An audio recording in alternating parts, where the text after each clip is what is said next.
ជំរាបសួរពុកម៉ែបងប្អូននេះជាជំរំដែលពួកយើងនៅកន្លែងមួយនេះជាសៀមរាបហើយជាស្ថានភាពដែលពួកគេរស់នៅកង់បែបនេះបាទនៅផ្ទាល់នឹងដីហើយ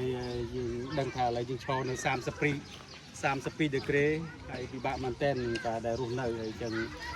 ខ្ញុំក៏នៅចែកពីជាកន្លែងមួយហើយនៅជុំវិញវត្តនេះមានកន្លែងតង់ផ្សេងចឹងតែគាត់ដល់ព័ត៌មានពីស្ថានភាពនេះ Bonjour à tous, on aimerait juste vous montrer un peu les conditions de vie des réfugiés ici qui sont dans leur tente, qui se trouvent au-dessus de leur remorque charrette et il fait chaud, il fait plus de 30 degrés, juste pour qu'on se souvienne d'eux et voir comment vous pouvez prier aussi pour ces gens et aussi les soutenir. Merci bien.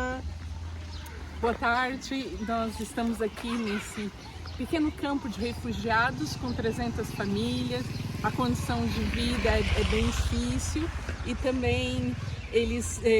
não têm o suficiente, né, de comida e vem também com aquele sofrimento, né, da guerra. Alguns pais estão no campo de batalha, outros ainda lá, então esse lugar tem praticamente só mulheres e crianças. Então estejam apoiando esse trabalho para que a gente possa ajudar mais pessoas. ស្ថានភាពដែលនៅកង់បែបនេះ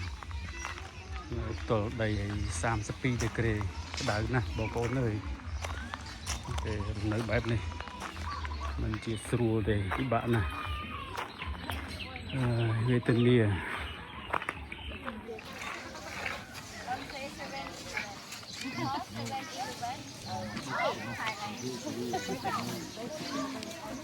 ពុកម៉ែបងប្អូនហើយយើងឃើញស្រាប់ឥឡូវយើងនៅជំរុំជាស្រុកមួយហើយពួកខ្ញុំមានអាហារ3ពេលតែជាបងប្អូនមានអាហារ3ពេលផងដែរប៉ុន្តែនៅទីនេះពួកគេខ្វះខាតមែនទែនហើយថ្ងៃនេះយើងអាចតែយកតែពងទាអាចចែកបានតែមួយគ្រួសារតែ7គ្រាប់តែប៉ុណ្ណោះដោយសារតែតាមលទ្ធភាពហើយដូច្នេះសូមបងប្អូនអាចគិតតើបងប្អូនមានអ្វីដែលសល់ឬក៏អាចចូលរួមនេះបានពីព្រោះពួកគេនៅខ្វះសម្រាប់ម្ហូបខ្វះបន្លែផ្លែឈើអ្វីដែលស្រស់ៗអរគុណច្រើន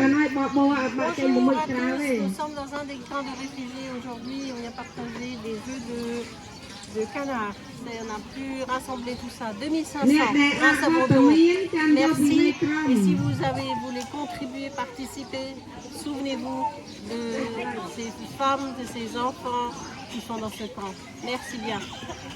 Oi, tudo bem? Boa tarde. Nós estamos aqui num dos